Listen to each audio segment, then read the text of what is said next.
Wala ng red carpet sa Kamara sa Monday, July 28 bago ang State of the Nation address ni Pangulong Marcos. Yan po ay matapos maglabas ng direktiba si Speaker Martin Romualdez sa House officials. Out of touch daw kung magiging magarbo pa rin ang pagsasagawa ng SONA gayong maraming mga Pilipino ang apektado ng sunod-sunod na bagyo na tumama sa Pilipinas sa nagdaang linggo.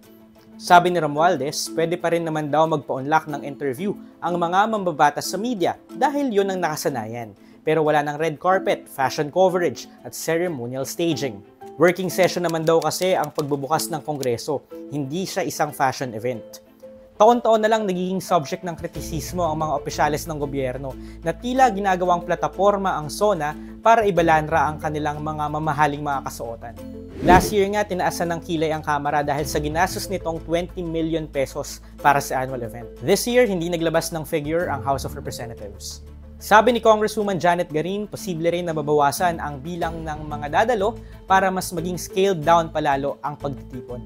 Simply dress during the SONA para ramdam ng tao na kasama natin sila, kaakibat natin sila. SONA should not be projected as an event for the elite. For more updates, visit the Rappler website.